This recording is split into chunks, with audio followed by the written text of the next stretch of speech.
I collapsed at church during Sunday service. The doctor said I was having a massive heart attack and needed emergency surgery immediately. They called my daughter, over and over again. No one answered. 3 days later, when I woke up surrounded by beeping machines and IV tubes, the first thing I saw wasn't my family's worried faces. It was a photo of my daughter smiling on a beach, standing arm in arm with her husband's family, champagne glasses raised, captioned, "No stress, pure bliss." That's when I realized they weren't ignoring me by accident. They had already chosen to live without me. And when she finally came back, everything had changed. My phone was filled with 47 missed calls, all desperate, all too late. Before we begin, if stories about family boundaries and quiet strength resonate with you, please take a moment to like this video and subscribe to the channel. I'd also love to know where you're watching from. Your city or country matters more than you think. And for clarity, some details in this story have been fictionalized for educational and narrative purposes.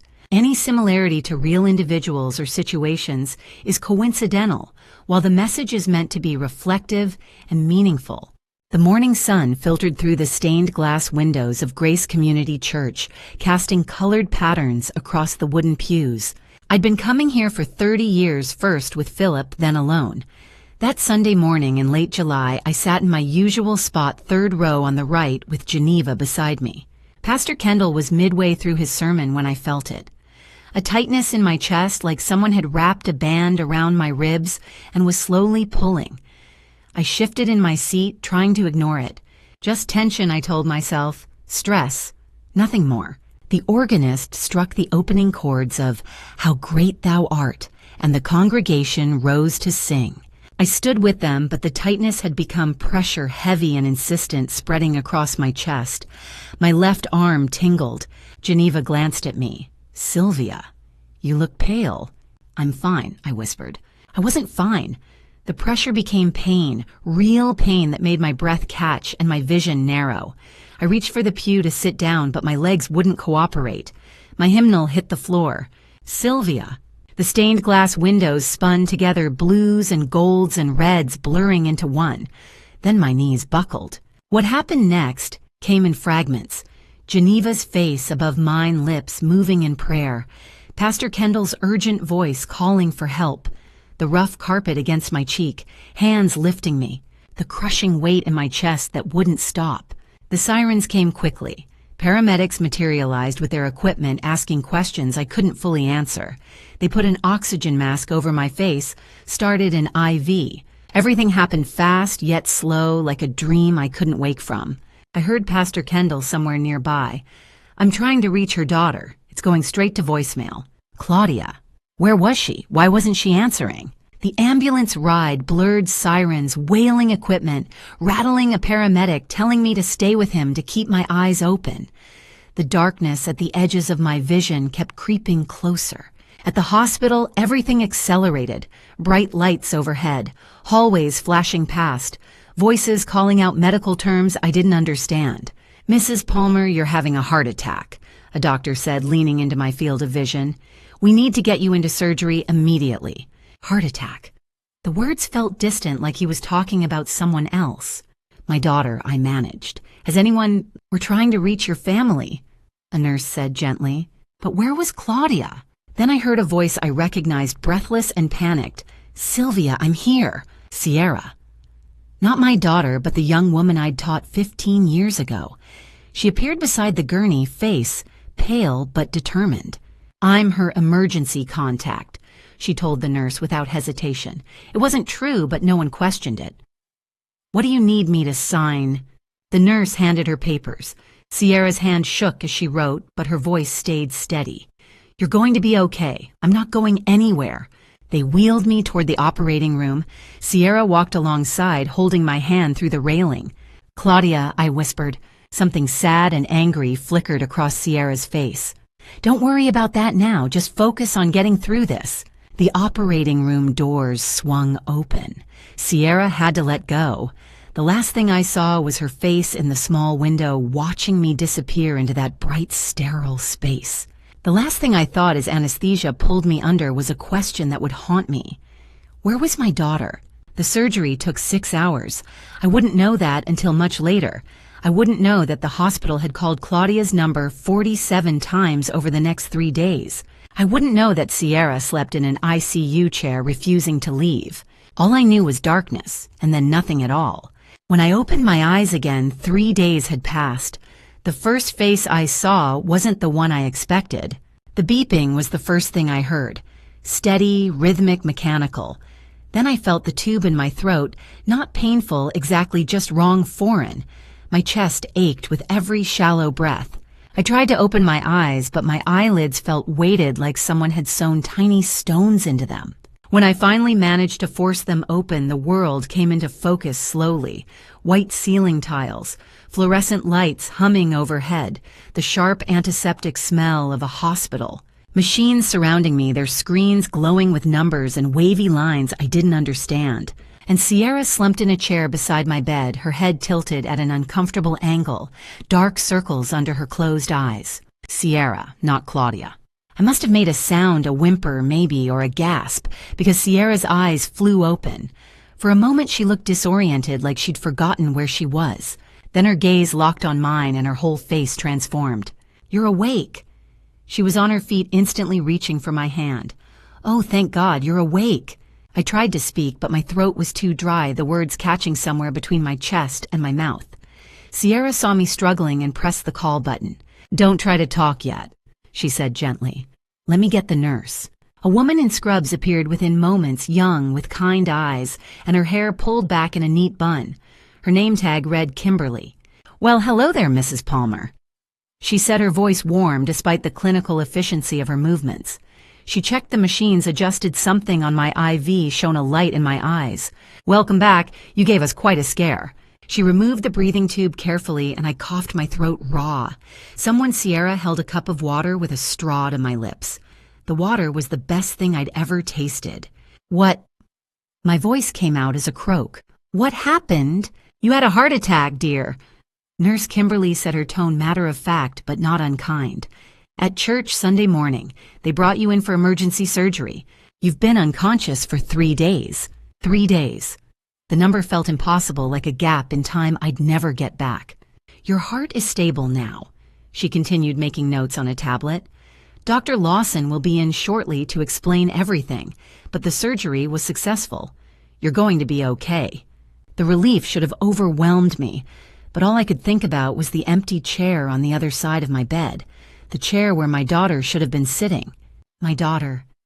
I managed my voice, still hoarse. "Claudia.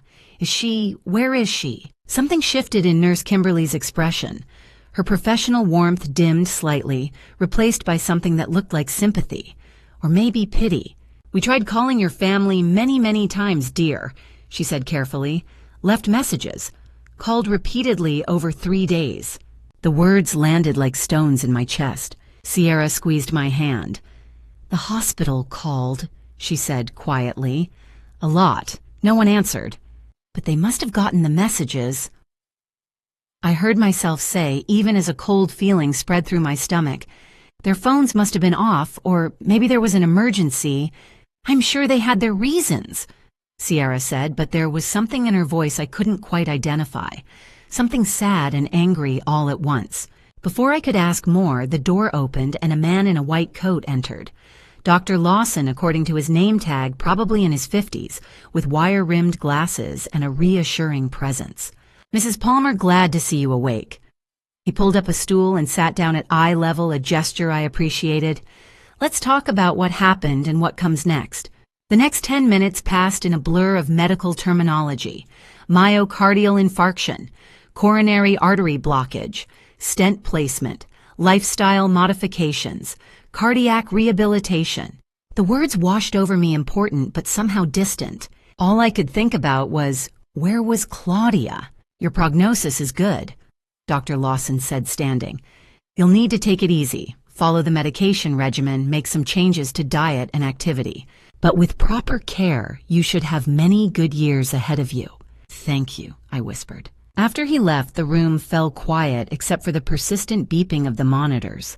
Sierra sat back down, watching me with worried eyes. "How are you feeling?" she asked. "Really?" I didn't know how to answer that. My chest hurt. My throat hurt. Everything felt heavy and strange. But more than the physical pain was the growing hollowness in my stomach, the question I couldn't stop asking. "Can you check something for me?" I asked Sierra quietly.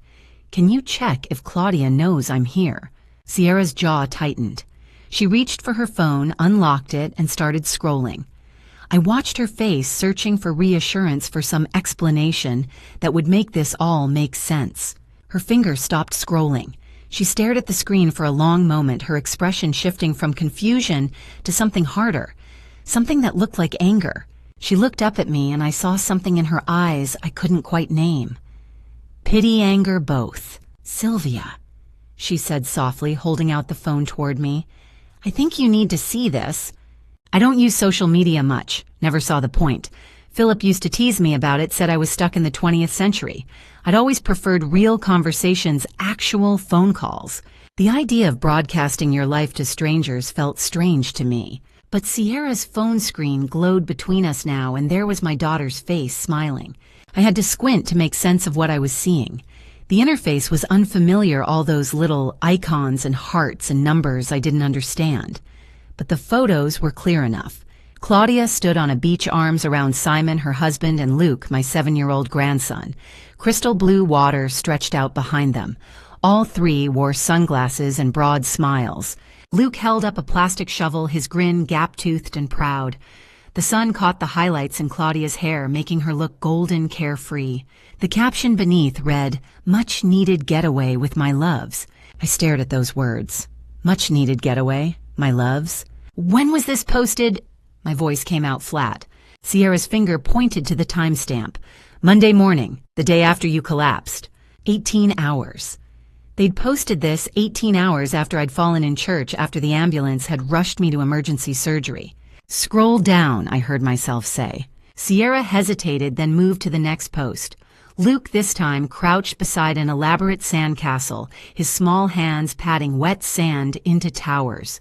Simon knelt beside him, helping to dig a moat. Both of them laughing. The caption, "Beach day, no work, no stress, pure bliss." "Posted Tuesday afternoon," Sierra said quietly, "while you were in ICU. No work, no stress, pure bliss." I read the words again, then again, like if I looked at them long enough, they'd somehow mean something different. There were more photos. Sierra scrolled slowly, letting me see each one. Claudia and Simon at a sunset dinner, tropical drinks with little umbrellas. Luke in a resort pool wearing inflatable arm floaties. A selfie of Claudia in a sun hat with another cheerful caption about paradise and family time. Every single photo radiated joy, vacation bliss. Not a hint of worry or concern, not a shadow of doubt. They knew. That's what kept circling through my mind like a skipped record. They had to know. The hospital had called many, many times, the nurse had said, left voicemails, sent messages. And yet here they were, posting happy family photos, while I lay unconscious with my chest cracked open. "They have cell service." I said, the words coming out strange and disconnected. "To post these, they have service." "Yes," Sierra said. "So they got the messages." "Yes. And they just..." I couldn't finish the sentence, couldn't make my mouth form the words. "Stayed. Chose the beach over me. Chose those umbrella drinks and that perfect blue water over their mother, their grandmother lying in a hospital bed." I looked at Luke's face in the sandcastle photo. My grandson, 7 years old, all bright eyes and missing teeth and complete innocence. He didn't know.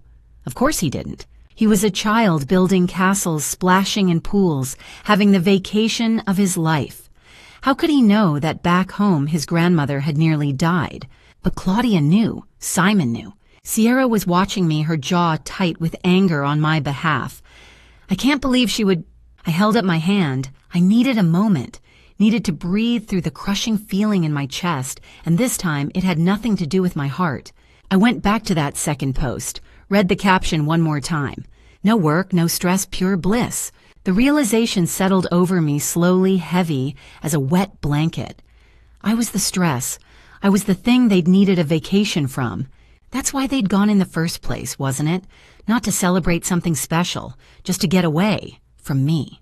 From the mother who called too often, who asked about Luke's school events, who wanted to be included in their lives. I'd become a burden, an obligation, something to escape. Sylvia. Sierra's voice was gentle. I handed the phone back to her and closed my eyes, but I couldn't unsee those images. My daughter on that beach, that brilliant smile. My grandson building sandcastles, his whole world perfect and uncomplicated. And me alone in this hospital bed, tubes and wires keeping me alive, while my family chose paradise. When had I become someone worth leaving behind? Lying there in that hospital bed, I couldn't help but remember another hospital room. Another time my daughter wasn't there when I needed her most. The pain medication made me drowsy and memories surfaced like ghosts. 2 years ago, had it really only been 2 years, it felt like a lifetime. Philip, my husband of 40 years in a different hospital bed. Different walls, but the same relentless beeping of machines. The same antiseptic smell. The same weight of waiting for the inevitable. He'd been sick. I won't say with what it doesn't matter now. What matters is that he was dying and I'd called Claudia to tell her it was time. "Honey, you need to come," I'd said, trying to keep my voice steady. "It's time to say goodbye to your father." Her voice on the phone had been distracted. I could hear keyboard clicking in the background. "Mom, I have a huge presentation tomorrow. Career defining. I've been working on this for months. I don't think he'll make it past your presentation." A pause, then defensive. "Don't guilt trip me. I'll drive up this weekend, Saturday morning." "Please, Claudia, he's asking for you. Dad will understand. He always understood about my career." She'd hung up, and I'd sat there alone with Philip, holding his hand, watching him slip further away. Thursday night, he grew weaker, drifting in and out of consciousness. Each time he woke, he asked the same question, "Where's our girl?" And each time I lied. "She's coming soon, honey. She'll be here." Friday morning, 6:47 a.m. The numbers on the clock are burned into my memory. Philip took his last breath with me, holding his hand, and a nurse standing respectfully nearby. But no Claudia. She arrived Monday afternoon. The funeral was Tuesday. She came straight from the office, still wearing her work clothes, a charcoal suit and heels that clicked on the funeral home floor. At the service, she was composed, appropriate. People commented on how well she was holding up. "Your daughter is so strong," they'd said. I'd thought she wasn't here for it. After the funeral, she stayed exactly 2 days. She'd come to me Wednesday morning. "I really need to get back, Mom. Simon needs me at the office." "You'll be okay, right? You're strong." Strong, that word again. She'd left that morning and I'd handled everything alone. The paperwork, his belongings, the endless questions about bank accounts and insurance policies, the crushing silence of coming home to an empty house. I'd told myself even then that people grieve differently. She was busy, she was building a career, she'd come around. 2 years later, she never had. The visits grew shorter, the phone calls less frequent, holidays became obligations she tried to avoid. And I kept making excuses for her, kept believing that the daughter I'd raised was still in there somewhere, just temporarily buried under deadlines and presentations. But she wasn't. This was who Claudia had become.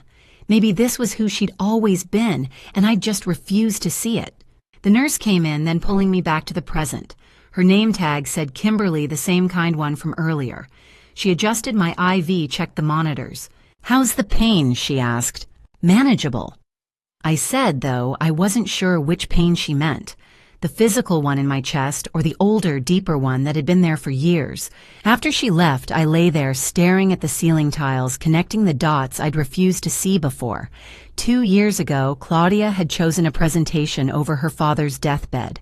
This time, she'd chosen a beach vacation over mine. It wasn't grief. It wasn't coping. It wasn't being too busy or too stressed. It was a pattern, and the pattern was clear. I had never been her priority. In the days that followed, as my strength slowly returned, I found myself remembering. Not just Philip's death, but everything that came after. All the small rejections I'd made excuses for. I'd spent 2 years trying harder. After Philip died, I was terrified of losing Claudia too. So I reached out more, called more often, tried to stay connected to my daughter and my grandson Luke, my 7-year-old grandson who barely knew me. The first year was full of small disappointments I'd brushed aside. Luke's kindergarten graduation. "We can't make it, Mom. Work conflict." I offered to babysit. "We have a nanny. Everything's covered. I asked about family dinners. We're just so busy with Simon's career right now. Then the holidays started shrinking. The first Christmas after Philip died, Claudia came for 3 days. It felt like an obligation, but at least she came. Last Christmas, just dinner. They left right after dessert. This past Christmas 2024, she called 2 weeks before. We're spending the holidays with Simon's parents this year. I'd said it was fine. I understood. They needed to split time between families, but deep down I knew. I wasn't part of the rotation anymore. The phone calls changed too. We used to talk every Sunday evening. Then it became monthly. Then sporadic. Sorry, Mom can't talk. I've got to run. When we did talk, she sounded distracted, annoyed, like I was interrupting something more important. I sent Luke birthday cards, no thank you calls. I asked about his school events. Never invited. I requested photos. She forgot to send them. I convinced myself she was overwhelmed. That's what mothers do. We rationalize our children's behavior. I'd spent 2 years justifying her absence. 3 months ago, May, she called out of the blue. Hey, Mom, quick update. We're doing a family trip in July. My heart lifted. Oh, that sounds wonderful. Where are you going? Caribbean resort. Just us and Simon's parents. The phrase hung there. Just us. I wasn't even considered. We really need some quality family bonding time, you know. The implication was clear. I wasn't part of that family. I swallowed the hurt. That sounds amazing. You deserve a great trip. When I hung up, I sat alone in the empty house Philip and I had filled with 40 years of memories. I cried for the first time since his funeral. Even then I told myself not to be clingy. They needed their space. But I knew the truth even if I wouldn't admit it. I'd become the person they left behind. Lying in that hospital bed, I couldn't hide from it anymore. I'd spent 2 years making excuses. Too busy, too stressed, too focused on their own family. But I'd been lying to myself. Claudia wasn't too busy to visit. She simply chose not to. She'd been building a life that didn't include me. Slowly, deliberately. One rejection at a time. The Caribbean trip was just the clearest example. She'd invited Simon's parents, her husband's mother, his father, people she saw at holidays anyway. But not me. Not her own mother. The pattern was undeniable. But I still didn't know why. Why had my daughter pushed me away? Why had I become someone to avoid those answers would come soon enough, and they would hurt worse than the heart attack? While I lay there drowning in painful memories, I became aware of Sierra in the corner of the room. She'd pulled a chair close to my bed, reading a book and checking on me every few minutes. She'd been doing this for 4 days straight. Earlier, Nurse Kimberly had remarked, "That young woman is so devoted to you." I watched Sierra, now feeling grateful but also confused. Why would a former student do this when my own daughter wouldn't? Then the memory came back, 15 years ago, 2010. Sierra was in my 11th grade English class. A quiet kid who sat in the back, hood pulled up, slouched down like she wanted to disappear. She was failing tests, sleeping through discussions. Other teachers complained, "That girl doesn't even try." But I noticed something they didn't. The way her hands shook when she turned in assignments. The dark circles under her eyes. Things at home were hard. I didn't know details then, but I recognized the signs of someone drowning. One afternoon in April, Sierra stayed after class. I was grading papers, looked up. She was standing there, tears streaming down her face. "Mrs. Palmer, can I talk to you?" She sat down, completely broke down. "I don't know if I can keep doing this," she said. She was 16, desperate. Doing what? Any of it. School, home. Pretending I'm okay when I'm not. It was the kind of confession that terrified me. She was struggling, thinking about giving up. "Hey, look at me." I moved closer. "Your life matters. You matter to me." That was the beginning. I started tutoring her after school, 3 times a week, unpaid. My choice. I connected her with the school counselor. Sometimes she just needed a safe place to sit. I checked on her every single day. "How are you today, really?" I brought extra lunch, made sure she ate. I advocated with other teachers, give this kid a chance. Slowly things changed. Her grades improved. She started participating in class. She smiled more. By senior year, she was thriving. Graduation day, 2011. Sierra found me in the crowd, hugged me so tight I could barely breathe.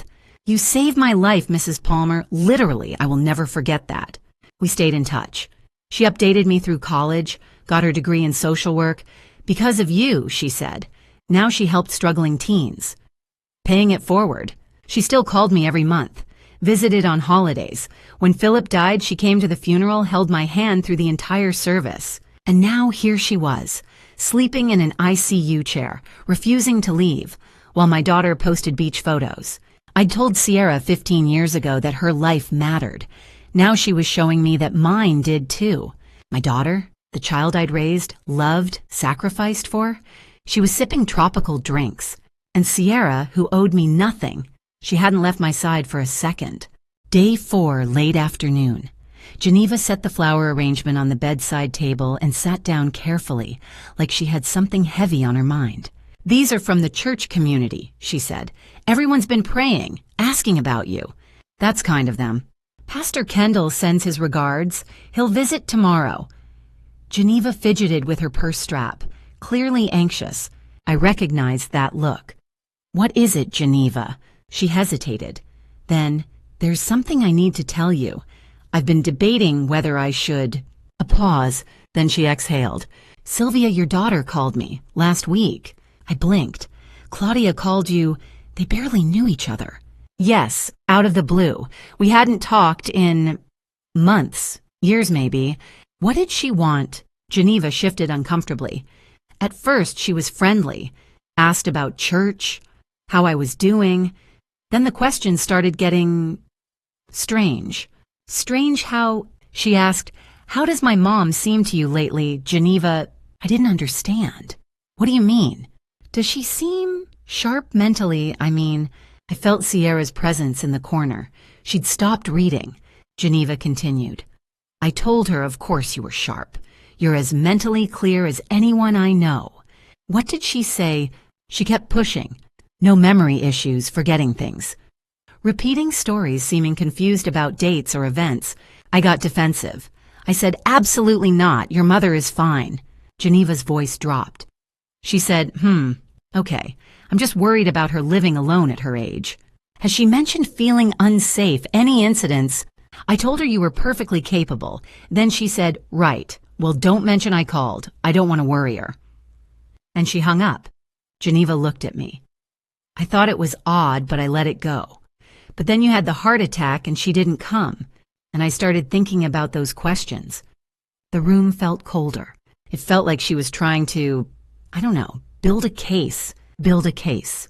The phrase hung in the air. Like she was trying to make people think you were declining. Geneva said quietly. Sierra stood up, moved closer to my bed. She and I exchanged a look. Geneva touched my hand. "I'm sorry to bring this up while you're recovering, but I thought you should know." After Geneva left, I lay there staring at the ceiling.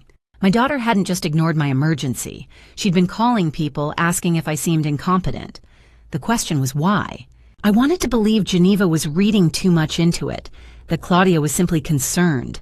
But a cold feeling was creeping through my chest, and this time it had nothing to do with my heart. The next morning, day 5, I had another visitor. Bonnie shuffled in with a container of homemade cookies, and the moment I saw her face, I knew Geneva's story wasn't an isolated incident. Bonnie was 78, my neighbor, for over 30 years. Sweet woman. She'd been watering my plants, bringing in my mail and packages, keeping an eye on the house. "Oh my goodness, you gave us all such a fright." She set the cookies on the bedside table. "I'm so relieved to see you awake and talking." We chatted about the neighborhood. She'd been checking my mailbox daily, brought the trash cans in last Tuesday. Everything at the house was fine. Then your daughter called me, My attention sharpened. "Claudia called you." "Yes, last week, Tuesday, I think. Same week as Geneva's call. She was asking about you, so thoughtful. We don't talk very often, so it was nice." "But," she hesitated. "What did she ask?" "Well, she wanted to know if you were okay. Living alone, I mean. She asked if I'd noticed anything concerning." There it was again, the same pattern. "Like what? Any falls or accidents? Did you seem forgetful, confused about dates, trouble managing the household? Any signs you weren't safe living alone?" I felt Sierra shift in her chair behind me. Bonnie looked confused by the questions even now. I told her you were fine. Better than me, honestly. "You help me more than I help you. You brought my trash cans in for me last month when I threw my back out. You reminded me what day of the week it was last Thursday." She shook her head. Claudia seemed disappointed with my answers. She said something about being proactive about your care. "At Mom's age," she said. "Like 66 is ancient, I'm 78 and doing just fine, thank you very much." After the call ended, Bonnie thought it was a bit odd, but I figured she was just a worried daughter checking on her mother. Now knowing Claudia hadn't come to the hospital, I'm not so sure anymore. Bonnie looked at me carefully. "Everything okay between you two, hon?" I reassured her, but my mind was racing. After Bonnie left Sierra and I sat in silence, 2 women, 2 phone calls, the same strange questions. Geneva thought Claudia was building a case. She was right. But for what? The answer came that afternoon, brought by Sierra. She'd gone to my house to grab some clothes and personal items. When she returned, her face was pale. In her hand was an envelope I'd never seen before. Before I tell you what was inside that envelope, what Sierra found in my mailbox that would confirm my worst fears, I need to know you're still with me on this journey. If you think family should show up when it matters most, type 1 in the comments. If you've ever discovered someone close to you was plotting behind your back, type 2. And if you believe it's never too late to stand up for yourself, type 3. Your comment lets me know you're here, and honestly, I need that right now. Because what I'm about to share, it's going to get harder before it gets better. One more thing, some elements of this story have been adapted for educational purposes and may not reflect exact events. If you'd prefer to stop here, I understand, but if you want to see how this ends, stay with me. Sierra stood in my hospital doorway holding a yellow envelope like it might bite her. "Sylvia," she said quietly, "you need to see this." It was late afternoon, day 5. She'd gone to my house earlier to grab clothes and personal items. While there, she'd checked the mailbox, found this waiting. She handed me the envelope. Her face told me everything before I even looked. The return address read Sunrise Senior Living, a facility in the neighboring county, addressed to my home. My hands shook as I tore it open. Inside was a glossy brochure, the kind with professional photos, elderly people smiling over coffee, participating in art classes, sitting in a bright, cheerful dining room. At the top in bold letters, Memory Care Services. Below that, assisted living for seniors who need specialized support. 24/7 medical care in a comfortable environment. For someone who actually needed help, this place might be wonderful. But I didn't need help. Not like this. And then I saw what was tucked inside. An inquiry form, partially filled out. Someone had already started the application process. For me, patient name Sylvia Palmer, age 66. Then came the checkboxes, 4 of them, all marked. Memory issues checked. Confusion and disorientation checked. Unsafe living alone checked. Family concerns about care checked. Every single box, every single one a lie. I felt Sierra move closer, reading over my shoulder. The medical history section sat blank, waiting for information, presumably from hospital records Claudia hoped to access. Then I saw the emergency contact line. Claudia Palmer Martin, daughter. Her phone number neatly filled in her handwriting. The authorization signature line at the bottom blank. I checked the postmark, 5 days ago, mailed 1 day before I collapsed at church. The pieces clicked into place with sickening clarity. Geneva's phone call establishing memory issues. Bonnie's phone call establishing unsafe living alone. This brochure, this inquiry formed the plan. She was building a case, I said aloud. My voice sounded strange, distant. Sierra sat down in the chair beside my bed. "Keep reading." I looked at the bottom of the form. The financial section. Questions about assets, property ownership, insurance policies. Someone Claudia had been inquiring about my house, about Philip's life insurance payout, about my retirement savings, about everything I owned. The realization hit harder than the heart attack. This wasn't about concern for my well-being. This was about control, about money, about getting me out of my house so she could sell it, access my accounts, take what was mine. "She's been planning this for weeks," Sierra said quietly. "Maybe longer." I thought about the Caribbean vacation, scheduled months ago, probably. When I had my heart attack, Claudia didn't see a crisis requiring her presence. She saw an opportunity, A medical emergency would strengthen her case. See, Mom literally collapsed in public. She can't handle living alone. Except I hadn't been alone. My church family had been there. Sierra had been there within minutes. Pastor Kendall had called 911. Geneva had held my hand. Claudia had been sipping drinks by a pool. And now she wanted everything. The betrayal felt physical. Worse than the chest pain that had dropped me on the church floor. This was my daughter, the child I'd raised. The person I'd defended made excuses for loved unconditionally. She'd been gathering testimonies about my supposed decline, filling out forms with lies, planning to force me into a facility against my will. All so she could take my home, my independence, my life. I stared at that inquiry form, at those checked boxes, at my daughter's handwriting, at that blank signature line, until the words blurred. She needed my signature, or she was planning to forge it. Either way, she'd made her move. Sierra touched my hand. "What do you want to do?" I closed my eyes, then opened them. That night, lying in the darkness after visiting hours ended, I made a decision. Claudia thought she was 3 steps ahead. She'd underestimated her mother. It was time for me to make my move. The next morning, Dr. Lawson cleared me for discharge. Sierra drove me home, not to some small apartment I'd eventually moved to, but to the house Philip and I had shared for 40 years. The house Claudia wanted to take from me. Sierra helped me up the front steps carefully. Inside, everything felt both familiar and strange. The same furniture, the same photos on the walls. But I was different now. She got me settled, arranged my medications, reviewed the doctor's instructions, made sure I had everything I needed. "Are you sure you'll be okay here alone?" she asked, hesitant to leave. "I need to do something," I told her. "Alone." She understood, hugged me, left. That evening I sat in Philip's old armchair, the one he'd read the newspaper in every morning for decades. I looked around at our life together. Wedding photos, pictures of baby Claudia, Luke as a toddler, 40 years of memories in this house. Claudia wanted to take all of this away, put me in a facility, sell everything we'd built. That wasn't going to happen. I picked up the phone, called Ms. Catherine Brennan, our family lawyer. "Sylvia, I heard about your heart attack. Are you all right?" We talked for a few minutes about my recovery. Then I got to the point. "Catherine, I need to change my will urgently." Her tone shifted. Professional. "What's happened?" I explained, calmly, factually. The heart attack at church. My daughter ignoring 47 calls from the hospital, 47 Catherine.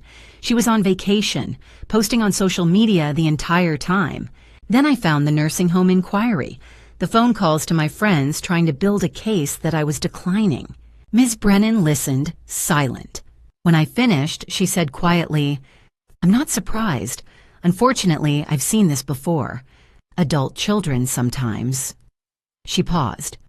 "Well, what are my options? We can revise your entire will, set up a trust for your grandson that his parents can't access, disinherit your daughter completely, make charitable bequests. You maintain control until you pass. This is permanent, Sylvia. Once it's done, it's very difficult to reverse. Are you absolutely certain?" "I've never been more certain of anything in my life." "All right, give me 3 days to draft everything." We made a plan. Ms. Brennan would prepare new documents, a trust for Luke with her as trustee, charitable donations to the church, a scholarship fund in Philip's name, youth programs Sierra worked with. Claudia would get nothing. We'd schedule an estate meeting, present it as routine. Claudia would come expecting to discuss her inheritance. The reading would be a surprise. "I'll have everything ready by day 9, Ms. Brennan said. "We'll meet on day 10, Thursday." After we hung up, I sat in Philip's chair for a long time. I felt something I hadn't felt in years. Not revenge. This wasn't about punishing Claudia. This was about protection, about justice, about taking back control of my own life. My daughter had tried to manipulate everyone around me, to paint me as incompetent, to steal my home and my independence. She'd underestimated her mother. For the first time in 2 years, I felt like myself again. Not the woman desperately trying to earn her daughter's love, but Sylvia Palmer, teacher, widow survivor. And I wasn't finished yet. 3 days later, my phone rang. Claudia's name lit up the screen. She'd returned from her vacation paradise, and she had no idea her world was about to change. Day 9. I let the phone ring 3 times before answering. When I picked up, Claudia's voice poured out in a rush of panic that would have been very convincing if I hadn't seen her posts online. "Mom, oh my God, Mom, I just saw all these messages." My voice was calm, controlled. "Hello, Claudia. Are you okay? What happened? The hospital called?" She said the hospital. Singular, not hospitals. She knew it was serious. "I had a heart attack." Silence on the other end. "A heart attack when?" 9 days ago, Sunday service at church. Another silence, longer this time. Then she recovered. "Oh my God, we were out of the country, completely offline." A lie. She'd posted photos online multiple times. Beach shots, dinner photos, clear captions about relaxation in paradise. "Mom, our phones just did not work. No service at all." Another lie. They had international plans. The resort had Wi-Fi. I knew because she'd tagged the location. "How bad was it? Are you okay? Did you need surgery?" Questions now. Too late. I answered briefly. "Emergency surgery. I'm home now." "Surgery. Why didn't anyone contact us?" Here it was. They tried 47 times. The silence that followed was different. Heavy. "Well, the service was terrible. If we'd gotten through, if we'd known." Less confident now, the excuses were thinner. "If we'd known it was that serious, I would have come home immediately. You know I would have Mom." "Would you?" "Of course, Mom, you're my mother. You come first always." Hollow words. But she was committed to the performance. "Let me come see you right now. I'll bring Luke. He's been asking about you constantly." Luke hadn't been asking. Claudia hadn't told him anything. I knew that too. Tomorrow is fine. "Tomorrow then, first thing in the morning, we'll be there." The next morning, day 10, Claudia arrived at 10:30, with Simon, without Luke. "Luke had school," she explained quickly. "I didn't want him to miss. He has that spelling test." Translation didn't want him witnessing this conversation or interfering with whatever she had planned. They came dressed for work. Claudia in a crisp business suit, Simon in gray pinstripes, straight from the office. This wasn't a priority visit, it was squeezed between meetings. A quick hug. Claudia's arms around me briefly, then releasing. No warmth. "Glad you're feeling better, Sylvia," Simon said with professional politeness. We sat in the living room. They took the sofa. I took Philip's chair. 20 minutes of shallow conversation followed. Claudia talked about the vacation. It was exactly what we needed. The resort was incredible, 5 stars, right on the water. Luke learned to snorkel, and the food, Mom, the food was amazing. She described meals, excursions, the spa, Simon's golf game. Almost no questions about the heart attack. My recovery. How I was managing alone. Whether I needed help. She checked her phone twice. Simon glanced at his watch once. After about 10 minutes of vacation stories, I said, "I need to discuss something with you both." The shift was immediate. Body language changed. They both leaned forward, suddenly attentive. "About my will, my estate. There are some updates that need to happen after this health scare." Claudia's eyes brightened. She tried to hide it. Failed. Simon nodded with rehearsed seriousness. "Of course. That's very wise after a significant health event. Estate planning should always be current. Can you meet with Ms. Brennan Thursday at 2 o'clock? Claudia, too eager. "Absolutely, we'll be there. Whatever you need, Mom." "We're here for you," Simon added. "Whatever you need to put in place." They stayed exactly 20 minutes total, left with promises to stop by again soon and check in more often. "Love you," Claudia called from the door. Empty, automatic. I watched them drive away from my front window. Claudia was probably on her phone already talking to Simon about the estate meeting. They thought they were coming to discuss their inheritance, to secure their financial future. They had no idea they were coming to lose it. Thursday morning, I woke early, put on my best dress, the navy one Philip had always loved. If I was going to do this, I was doing it with dignity. Sierra picked me up at 1:30. "You ready?" she asked. I nodded. I'd never been more ready for anything. Ms. Brennan's office smelled of leather and old books. I'd been here before for Philip's will for estate planning over the years, but I'd never felt the way I did walking in that Thursday afternoon powerful. The conference room had wood paneling, floor-to-ceiling bookshelves, and a large mahogany table, surrounded by leather chairs. Professional. Serious. Exactly the right setting for what was about to happen. Sierra and I arrived at 1:45. Ms. Brennan greeted us warmly. "Everything's ready, Sylvia. Are you absolutely certain?" "Completely certain." We waited in the conference room. I sat at one end of the table, Sierra beside me. My heart was steady, my mind clear. At exactly 2 o'clock, Claudia and Simon arrived, both dressed in power suits. Claudia in black with gold jewelry, Simon in navy with a silk tie. They walked in with the confidence of people expecting a business discussion about their financial future. They stopped cold when they saw Sierra sitting there. Claudia's voice went sharp. "What is she doing here?" "Ms. Brennan, professional and firm. Ms. Martinez is here at Mrs. Palmer's request." Simon stepped forward. "This is family business." "Sierra is family," I said quietly. "Sit down." They exchanged a glance, reluctantly took seats across from us. The tension was immediate, palpable. Ms. Brennan sat at the head of the table, file folders arranged in front of her. Simon jumping in. "So regarding the estate division and updates," I held up my hand. "Before we discuss that, there are some things I need to say." "Mom, if this is about the vacation, let me finish, Claudia." My voice was calm but steel-edged. The room went silent. I began, my voice steady, prepared. "I know you were on vacation when I had my heart attack." Claudia started to speak. "I'm not finished." I paused. "The hospital called you 47 times over 3 days. You didn't answer once. I already explained we didn't have service. You had enough service to post on social media." I pulled out my phone. Sierra had helped me take screenshots of the posts. I showed the timestamps. Posted while I was in the hospital. Beach day, no stress, pure bliss. While I was in the ICU. Claudia's face went pale. Simon shifted uncomfortably in his seat. I continued calm and factual. "I know you called Geneva." I pulled out handwritten notes. Asked if I seemed forgetful, confused. Asked about my memory.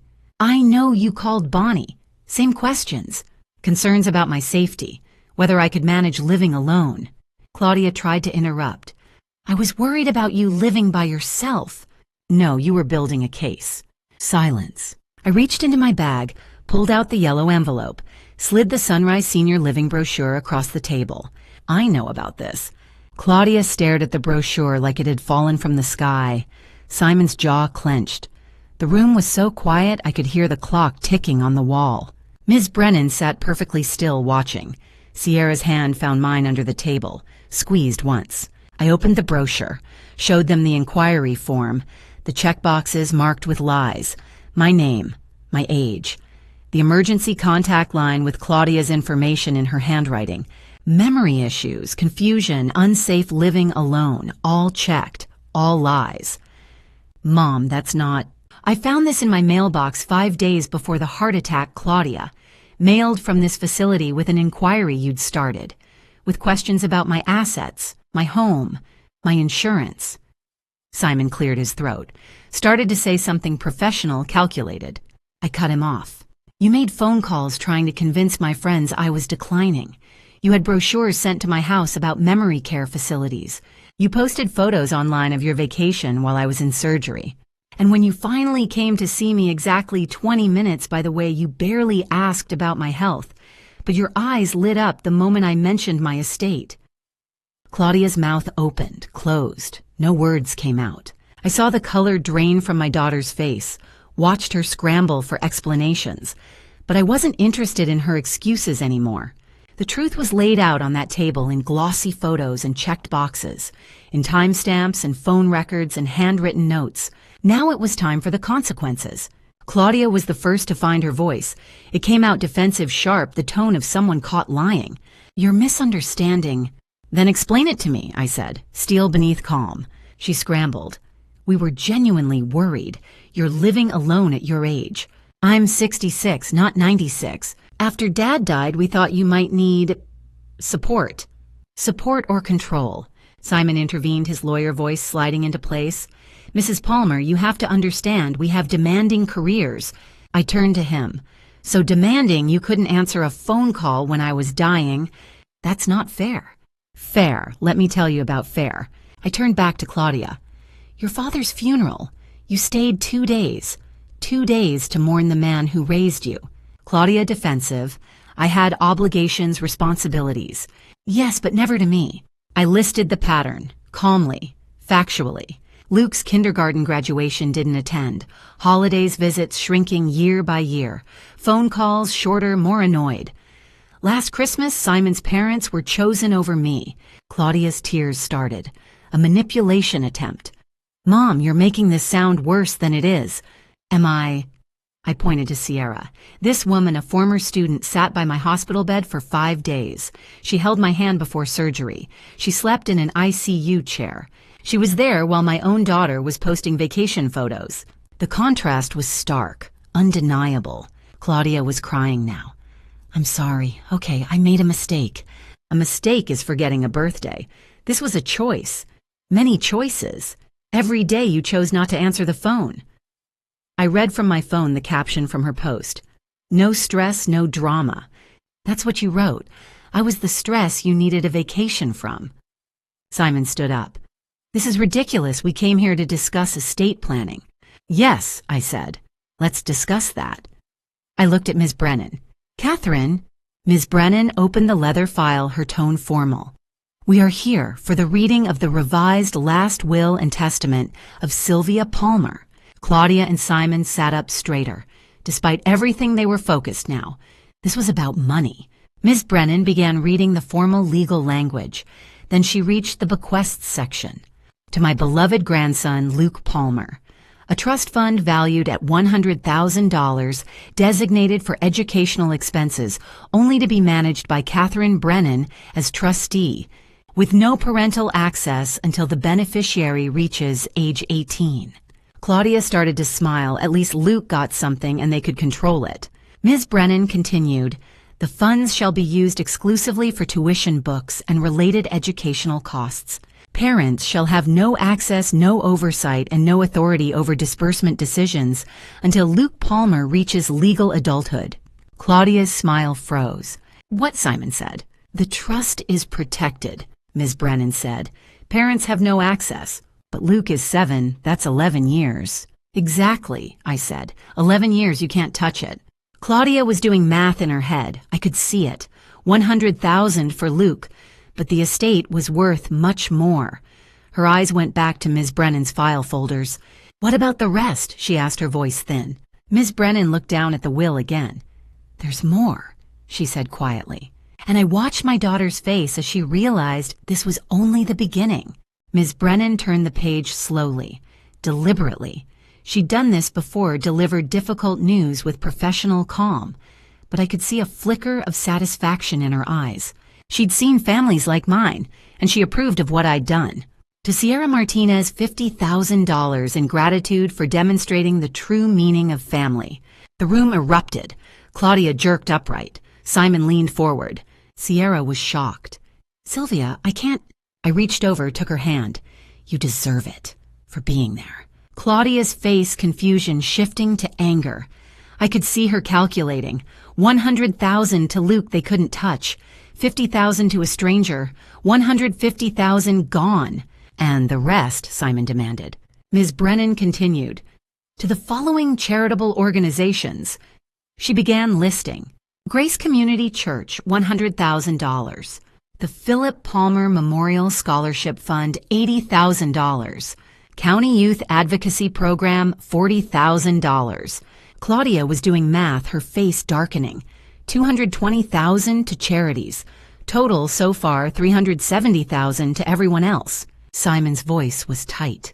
That's most of the estate. Mrs. Palmer retains $80,000 for personal use and end-of-life expenses, Ms. Brennan stated.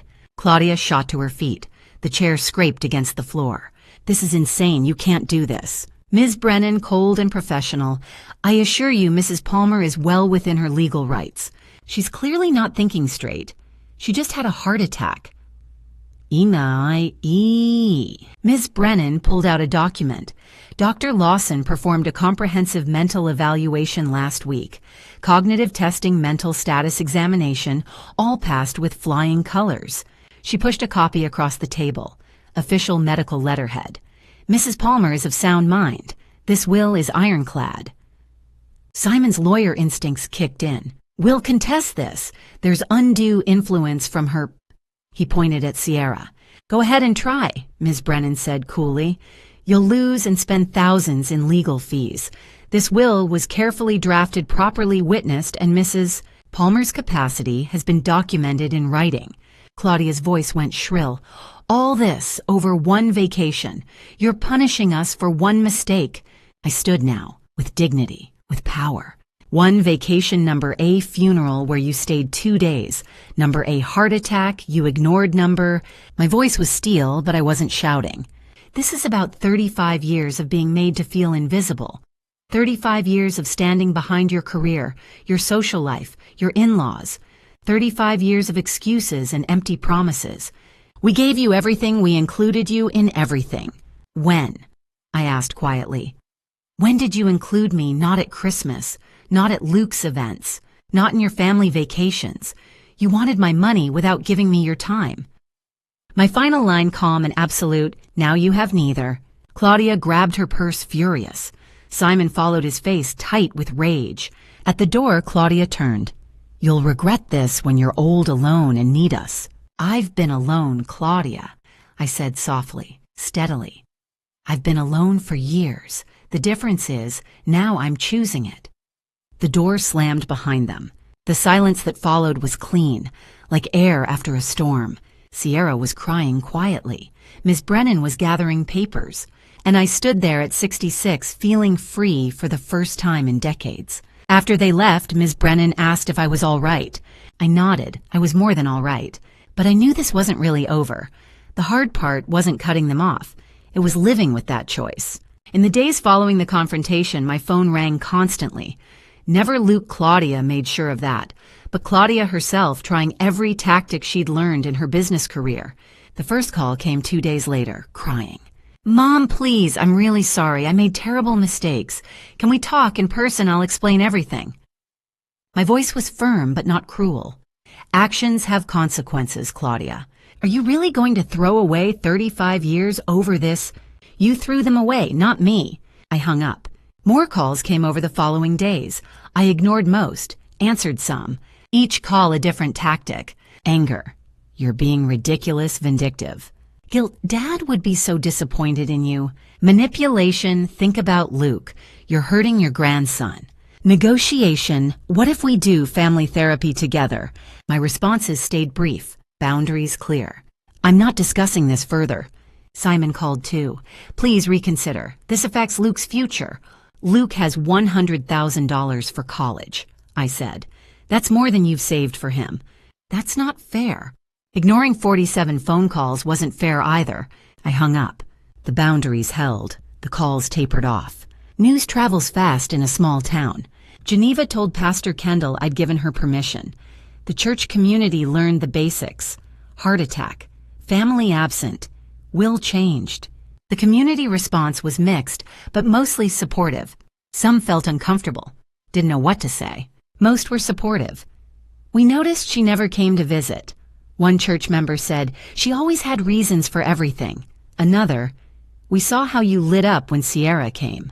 Never saw that with your daughter. Recognition I didn't know I needed. Pastor Kendall visited me at home. How are you really feeling about all this? I was honest. It hurts. Even though I know I'm right, it hurts. Of course it does, he said gently. Pain isn't just for death. It's for any loss.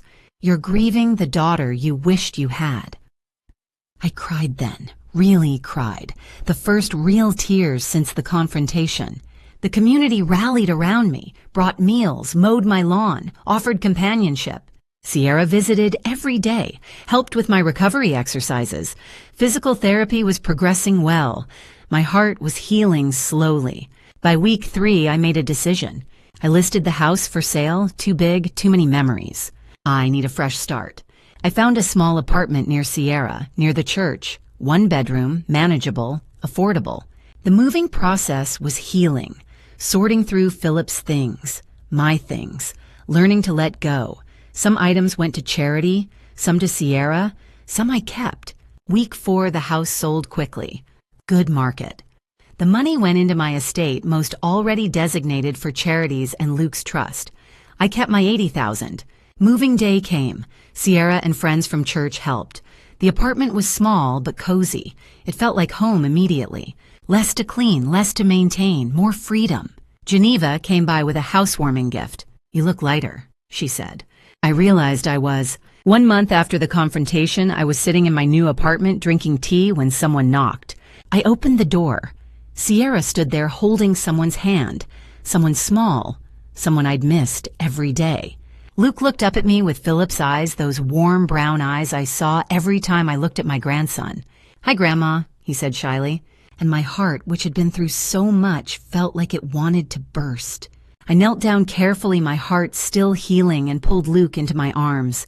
He smelled like grass and sunshine and childhood. When I looked up at Sierra through tears, she was smiling. "I missed you so much, Grandma," Luke said into my shoulder. "I missed you too, sweetheart, so much." Sierra explained, sort of. "He kept asking about you. I thought, well..." She trailed off. Whether Claudia knew or permitted this visit, neither of us said. I didn't ask. We spent the afternoon together. Cookies I'd baked that morning, stories, coloring books spread across my small kitchen table. Luke told me about school, his friends, his swim lessons. Then he pulled something from his backpack. "I made this when you were sick. Mom said she'd give it to you." A drawing, stick figures. "Get well, Grandma, I miss you," in wobbly child handwriting. My heart broke and healed at the same time. "She didn't give it to you?" Luke asked, confused. "She must have forgotten, honey, but I have it now." I put it on the fridge immediately, where it belonged. Luke looked around the apartment. "This is your new home." "It is. Do you like it?" "It's cozy," he said. Philip used to say that, my heart squeezed. 3 hours passed. Games, snacks, laughter. As Sierra prepared to leave, Luke asked, "Can I come back?" I looked at Sierra. She nodded. "Yes, I'll make sure of it." After they left Sierra and I sat in silence. "Thank you," I said. "He's your grandson," she said simply. "You deserve to be with him." We didn't discuss what Claudia might think. Some things are worth fighting for. That was 6 weeks ago. Luke has visited 3 more times since then. It's been 3 months since the heart attack now. October 2025. My physical health has improved significantly. Daily walks, gentle exercise, careful diet. Dr. Lawson says my recovery is remarkable for someone my age. My mental health is better than it's been in years. I've established new routines. I volunteer at Sierra's youth advocacy program twice a week, helping struggling teenagers. Full circle. I share my story modified about resilience, about choosing yourself. Church activities continue. Sunday services, Wednesday volunteering. Geneva is a close friend now, not just an acquaintance. We host small dinner parties. Pastor Kendall comes monthly for tea and chess. I'm planning my first solo trip. I've always wanted to see the Pacific Northwest, Seattle, Portland, the coastline. I booked it for spring using part of my $80,000. I'm scared, I'm excited. It's the first trip without Philip in 40 years. But I'm doing this for myself. The apartment feels like home. Philip's photo sits on the mantel. Luke's drawing decorates the fridge. Sierra's housewarming plant is thriving. Books are everywhere. I'm finally reading for pleasure. My phone hasn't rung with Claudia's number in weeks. It's a mix of relief and sadness. Sometimes I wonder, will she ever change? Will we ever reconcile? I don't know the answer, but I know I chose right. People ask me about family now. What is family really? Blood is thicker than water, they say. But the full saying is, the blood of the covenant is thicker than the water of the womb. The bonds we forge in loyalty are stronger than biology. I'm 66 years old. I survived a heart attack. I lost my daughter, though I'm not sure she was ever really mine to lose. But I gained clarity, freedom, self-worth. The future is uncertain. Claudia may change. She may not. Our relationship may heal. It may not. But I know this, I've stopped making myself small. I've stopped trying to earn love from people who don't want to give it. Sierra visits twice a week. Luke came yesterday, his 4th visit. Pastor Kendall calls every Sunday evening. Geneva and I have book club every Thursday. The teenagers at the program call me Mrs. Sylvia. And there's a plane ticket sitting on my desk, leaving in 2 weeks. My first solo adventure in 40 years. It's terrifying, it's exciting, it's mine. People say it's never too late to start over. I hope they're right. Because at 66, I'm finally learning who I am when I'm not trying to be what others need. And you know what? I think I'm going to like that person. And to you listening to this story, remember, this God places people in our lives for a reason. Some to teach us, some to test us, and some like Sierra to show us what true family really means. When I collapsed in that church 3 months ago, I didn't know it then. But God was already preparing a different path for me. A path where I would learn that His love doesn't require me to shrink myself to receive it. I've mentioned God 3 times in these final moments because faith carried me through the darkest hours. When my daughter chose a vacation over my hospital bed, God sent a former student to hold my hand. When my family abandoned me, God surrounded me with a church community that showed up. And when I thought I'd lost everything, God reminded me that He'd been there all along. I just had to stop begging for scraps from people who'd already decided I wasn't worth the meal. This is one of many family drama stories I've witnessed in my 66 years, family drama stories that taught me hard lessons about loyalty and love. But what makes Grandma's stories like mine different? What makes these grandma stories worth sharing is this. We often think we're too old to start over, too tired to set boundaries, too late to demand respect. I'm here to tell you you're not. Don't be like I was. Don't spend decades making yourself invisible, hoping that if you're quiet enough, small enough, convenient enough, people will finally see your worth. They won't. Because people who truly love you don't need you to audition for their affection. Don't be like I was answering every call, accepting every excuse, believing that blood automatically equals loyalty. It doesn't. I wasted years thinking that being a good mother meant accepting whatever crumbs my daughter offered. I was wrong. Don't be like, I was afraid to use your voice, afraid to name the hurt, afraid that setting boundaries makes you selfish. It doesn't. It makes you sane. Here's what I believe now, looking back. Family isn't who shares your DNA. Family is who shows up when your heart stops beating. Family is who sits in uncomfortable hospital chairs for 5 days straight. Family is who brings you housewarming gifts for your tiny apartment and tells you that you look lighter, freer, more yourself. These family drama stories, the real ones, the messy ones, the painful ones like mine, they all share a common truth. Love that requires you to disappear isn't love at all. And grandma stories like mine exist to remind younger generations that it's never too late to choose yourself. No matter how old you are or how long you've been waiting for someone to choose you first. I turned 66 this year. I survived a heart attack. I lost my daughter but found my worth. And if my story helps even one person set a boundary, walk away from toxicity, or recognize that chosen family is just as valid as biological family, then every painful moment was worth it. So here's my final thought. You teach people how to treat you. For 35 years, I taught my daughter that she could ignore me, exclude me, manipulate me, and I'd still be there with open arms and an empty inheritance waiting. When I finally changed the lesson, she didn't like it, but that wasn't my problem anymore. If this story resonated with you, I'd love to hear your thoughts in the comments below. Have you ever had to set boundaries with family? Have you found your own chosen family? Your story might be exactly what someone else needs to hear today. And if you found value in my journey, please consider sharing this video with someone who needs to hear it and subscribe to this channel for more real stories about courage, boundaries, and second chances. Thank you so much for staying with me until the end, for listening to an old woman's story about heartbreak and healing, for being part of my chosen family today, even if just for these few moments. One final note. Some stories on this channel may include fictionalized elements created for educational purposes. If you prefer different content, please feel free to explore other videos that align with your preferences. But if you're here for the lessons, the hope, and the truth that it's never too late to reclaim your life, then welcome. I'm so glad you're here. Until next time, remember, the only approval you truly need is your own and God's. Everything else is just noise.